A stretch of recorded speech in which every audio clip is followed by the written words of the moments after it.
Setiap orang menginginkan keamanan, kenyamanan, dan kemapanan. Sehingga kalau sudah mendapatkan itu semua, kita tidak mau beranjak daripadanya. Sudah aman, sudah nyaman, sudah mapan, sudahlah. Kita mau tinggal terus di sana dan gak mau beralih. Dan ketika keamanan, kenyamanan, dan kemapanan itu terusik, kita mulai berpikir untuk mencari lagi. Dan kita mulai juga mungkin mencari penyebabnya mengapa kenyamanan, keamanan, dan kemapanan saya itu hilang. Hari ini saya, Nicholas Kurniawan, mau menemani dalam inspirasi penumbuh rohani yang memang berbeda dengan Sapa Pagi yang memang hanya singkat, tetapi inspirasi penumbuh rohani adalah sebuah pembahasan penggalian firman Tuhan yang lebih mendalam dengan durasi yang lebih panjang dari sekedar renungan singkat. Hari ini saya ingin mengajak kita merenungkan satu tema dari zona nyaman ke zona iman. Kita mau belajar dari kisah seorang nabi yang bernama Nabi Yunus. Subtema kita hari ini adalah tetap nyaman bersama Tuhan di segala zona kehidupan. Di Monterey ada sebuah pabrik pengalengan ikan. Dan di sekitarnya itu ada banyak burung-burung pelikan pemakan ikan yang tinggal di sana. Satu kali ketika didapati pelikan-pelikan di Monterey itu yang tiap hari selalu berkelimpahan ikan, akhirnya mereka menjadi gemuk. Dan justru karena tidak pernah terbang atau pergi kemana-mana, mereka hanya makan saja. Mereka menjadi malas dan mereka tidak bertumbuh dengan baik.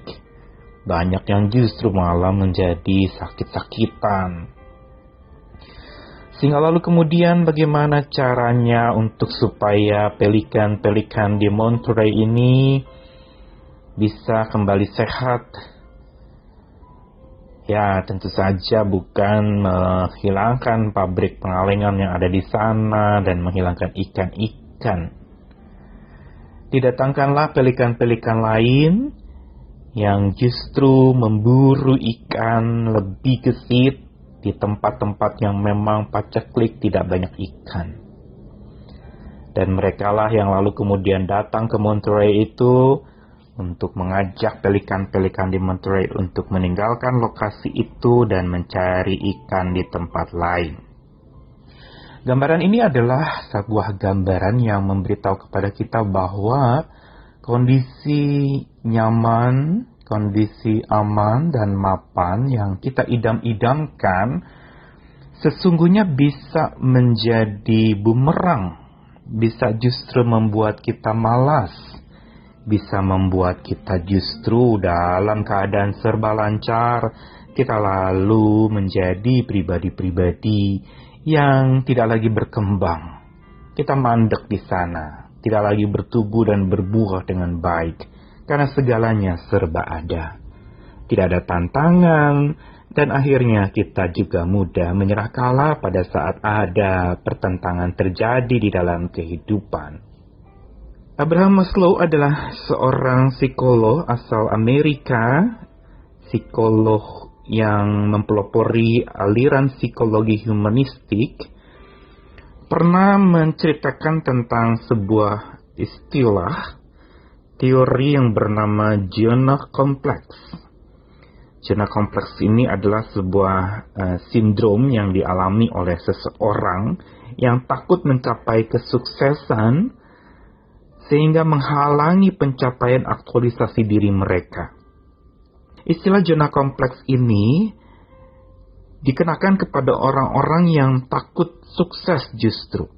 Karena sudah merasa nyaman, sudah mapan di satu kondisi tertentu dan tidak mau juga menerima tanggung jawab yang besar, yang lebih banyak tantangannya dan lebih berat, karena semuanya sudah serba nyaman.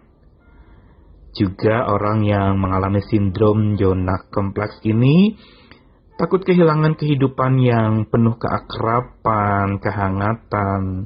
Begitu pula takut ada tanggung jawab yang lebih besar bila mereka sukses lebih besar. Mereka juga takut dikatakan arogan bila sudah sukses. Dan mereka kurang percaya diri bahwa mereka mampu melakukan sesuatu yang lebih baik dari yang sekarang. Sebenarnya zona kompleks ini dari kisah Nabi Yunus yang lari dari tanggung jawabnya, tapi akhirnya juga gagal dalam pelariannya. Dan disitulah lalu muncul istilah zona kompleks. Kisah Yunus sendiri dalam kitab suci, sebenarnya Yunus bukan lari dari tanggung jawab semata. Tetapi Alkitab mencatat dia justru lari dari Tuhannya. Kita akan bersama-sama melihat tentang Yunus yang tidak mau meninggalkan zona nyamannya, tetapi Tuhan membawa dia keluar dari zona nyaman menuju ke zona iman. Garis besar kitab Yunus dibagi ada 4 pasal dan masing-masing pasalnya itu punya pesan-pesan yang penting. Pasal pertama kisah tentang pemberontakan Yunus, di mana Yunus itu lari dari Tuhan, dia turun, menjauh, dan mencari tempat yang nyaman, aman, dan mapan menurut dia. Ini di Yunus pasal 1. Lalu di Yunus pasal 2, mengisahkan tentang pertobatan Yunus. Kalau tadi pemberontakan, sekarang pertobatan. Yunus bertobat ketika kita tahu kisah tentang bagaimana Yunus dilemparkan dari sebuah kapal, tempat di mana dia melarikan diri, lalu dia di lautan lepas itu masuk ke dalam perut ikan yang besar, dan disitulah dia bertobat. Dia bukan tadinya lari dari Tuhan, sekarang dia lari menghadap Tuhan, berserah diri. Lalu di Yunus pasal 3 dikatakan bagaimana Yunus itu bukan saja mengalami pertobatan, tetapi dia juga mengalami pemulihan oleh Tuhan. Dia bukan saja tadinya lari kepada Tuhannya, sekarang dia mulai lari bagi Tuhannya dan bersama Tuhannya. Dia dipulihkan di dalam Yunus pasal 3 yang isinya adalah pertobatan dari Niniwe. Dan Yunus pasal 4 ditutup dengan justru kembali Yunus melawan Tuhannya. Dia pergi, kali ini berlari mendahului Tuhannya, merasa dia lebih baik dari Tuhannya. Nah, yang hari ini kita akan lihat adalah dari pasal 1.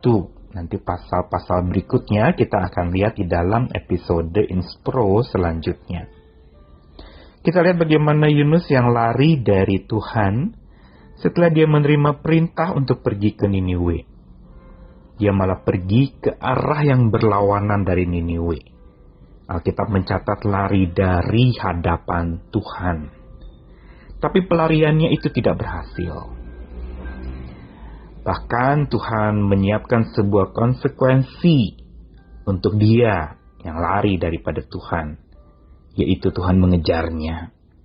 Seperti dalam Mazmur 139 yang mencatat, "Kemana aku bisa pergi menjauhi Roh-Mu ya Tuhan? Ke tempat manapun Engkau selalu ada." Yunus memberitahu kepada kita tentang satu kisah bahwa kita nggak bisa sembunyi dari Tuhan. Kita bisa lari dari hadapan Tuhan, tapi kita tidak bisa lari tanpa Tuhan. Karena Tuhan selalu bersama dengan anak-anaknya, hamba-hambanya yang dia pakai, dia panggil secara khusus. Tuhan mendampingi kemanapun orang itu pergi, sekalipun dia ada di tempat-tempat yang tidak nyaman, yang tidak aman, dan penuh dengan berbagai macam gejolak. Sama seperti kondisi kita hari ini. Yunus pasal 1 ayat 1 sampai 2, datanglah firman Tuhan kepada Yunus bin Amittai demikian. Bangunlah, pergilah ke Niniwe, kota yang besar itu, berserulah terhadap mereka, karena kejahatannya telah sampai kepadaku.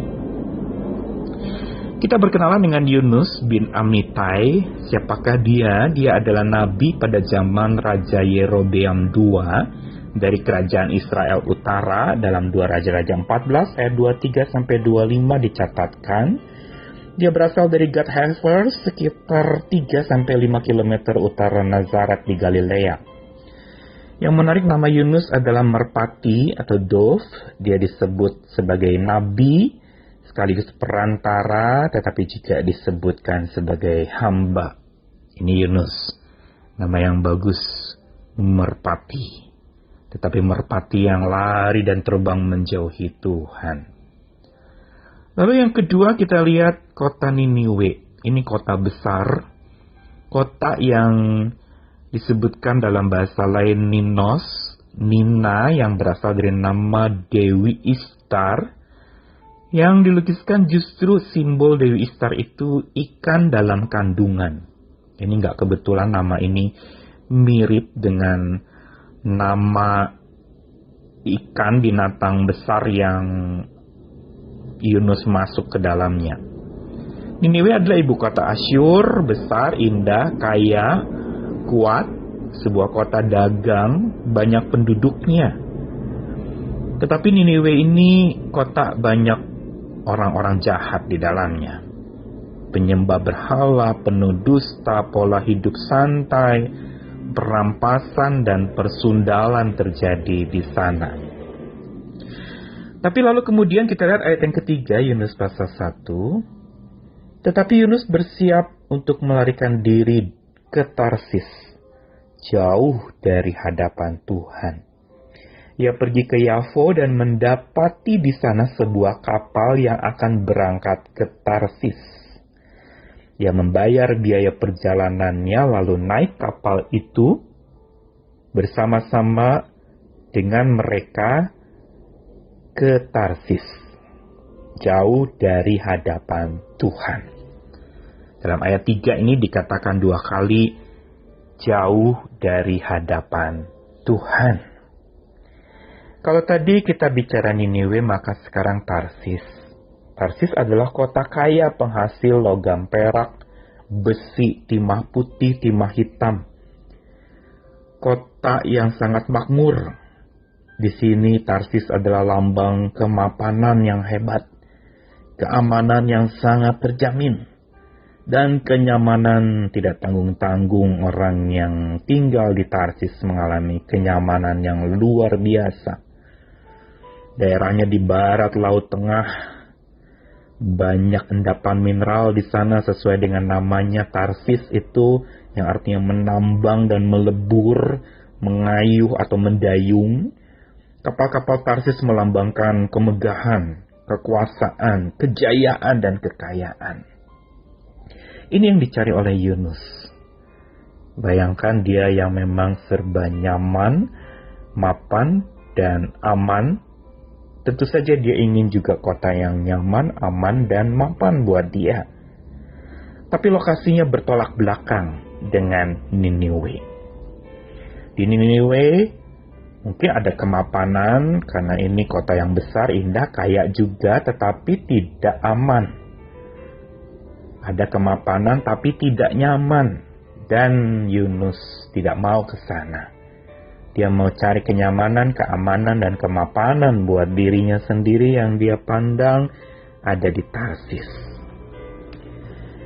Sampai di sini kita merenungkan bagaimana tentang Yunus yang sangat betah di zona nyaman. Apa yang menyebabkan dia betah di zona nyaman? Begitu juga apa yang menyebabkan kita betah di zona nyaman, di mana ada kemapanan dan keamanan itu.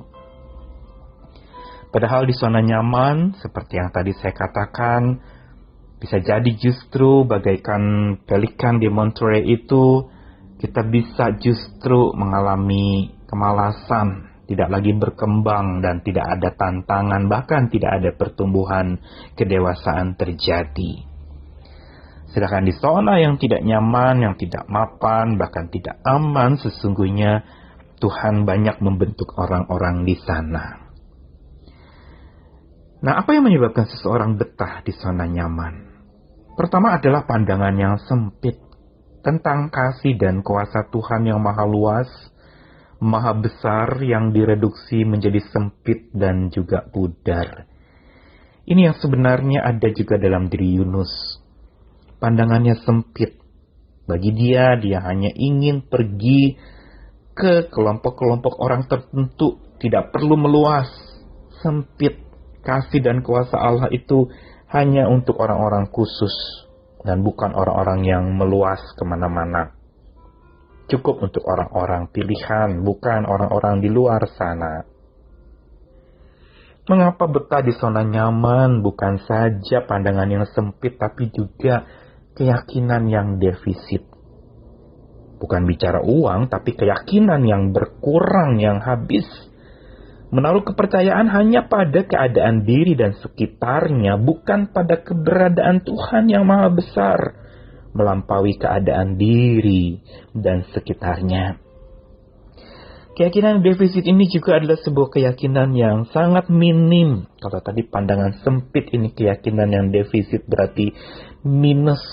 Percayanya hanya pada keadaan diri dan sekitar. Ketika keadaan berubah, percaya mulai goyah.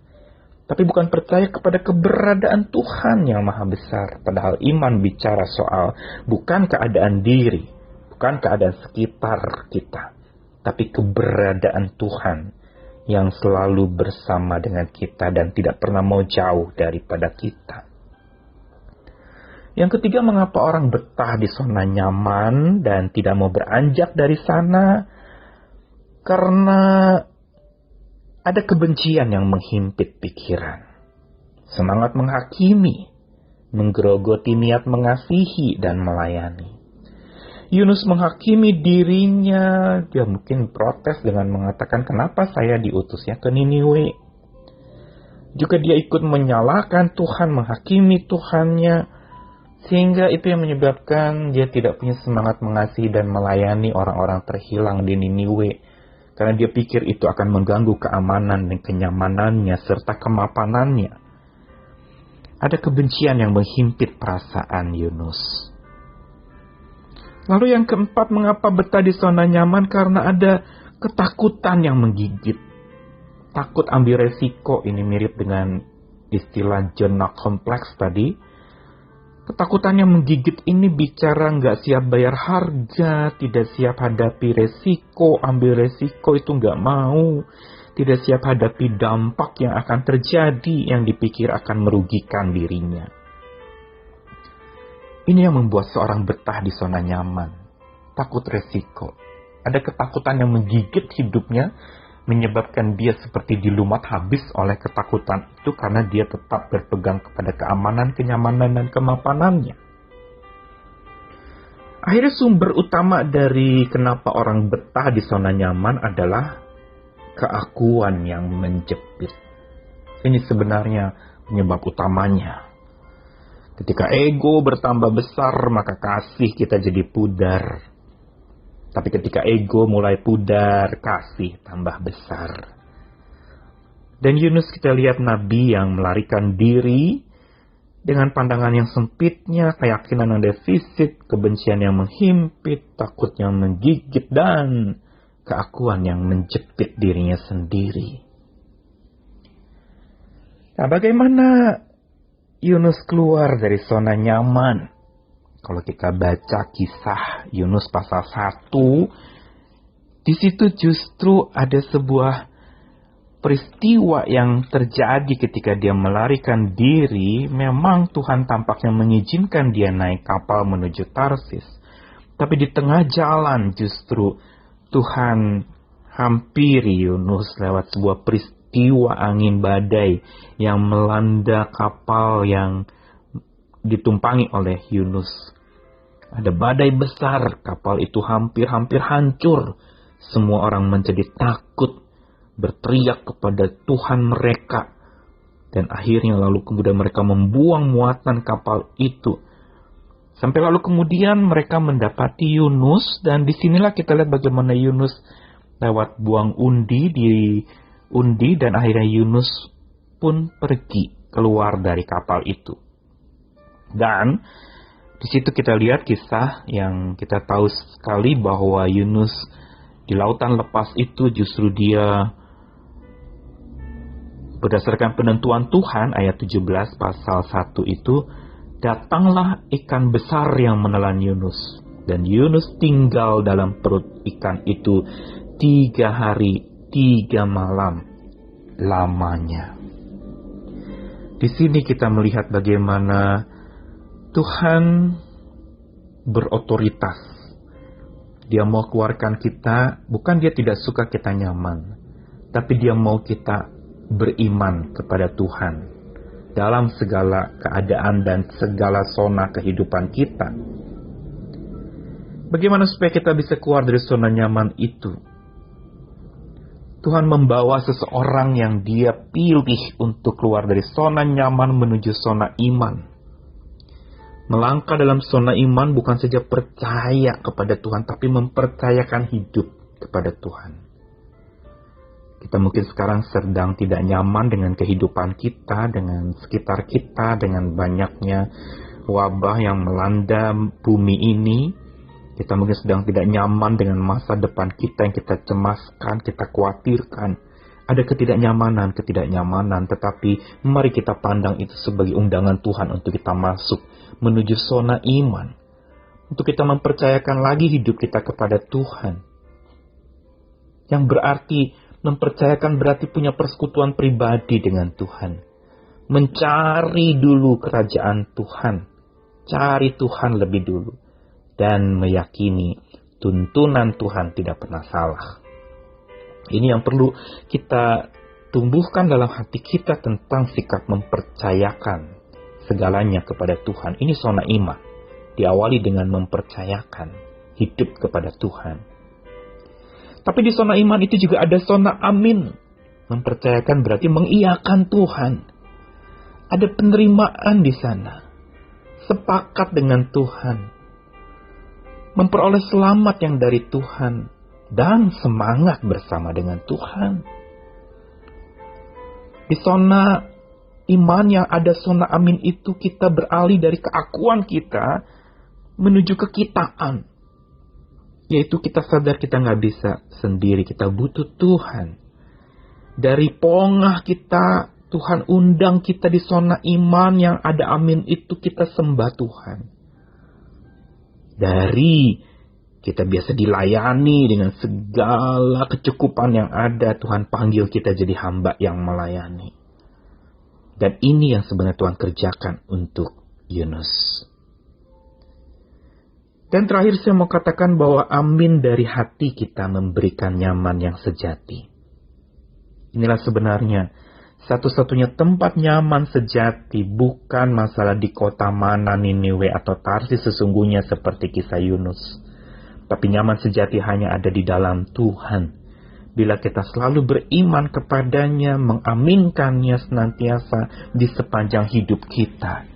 Sebagaimana Matius 11 ayat 28 sampai 30 yang mengundang kita, mari yang letih lesu berbeban berat, aku akan beri kelegaan kepadamu. Datanglah kepadaku. Dia sumber kenyamanan kita. Dialah yang memberikan kepada kita nyaman sejati. Hari ini kita sedang diundang lewat masalah yang terjadi untuk keluar dari zona nyaman kita menuju zona iman. Karena inilah sebenarnya satu-satunya andalan kita dan sikap yang perlu kita bangun di dalam menghadapi ketidaknyamanan yang sedang terjadi, ketidakamanan kondisi yang sedang berat melanda. Begitu juga ketidakmapanan yang hari ini mungkin sedang mengancam hidup kita dengan kondisi yang makin menurun dalam dunia perekonomian atau tantangan perdagangan. Mari keluar dari zona nyaman dan berjalan bersama dengan Tuhan di zona iman. Tuhan selalu beserta dengan kita. Percayakan hidupmu seluruhnya kepadanya. Amin.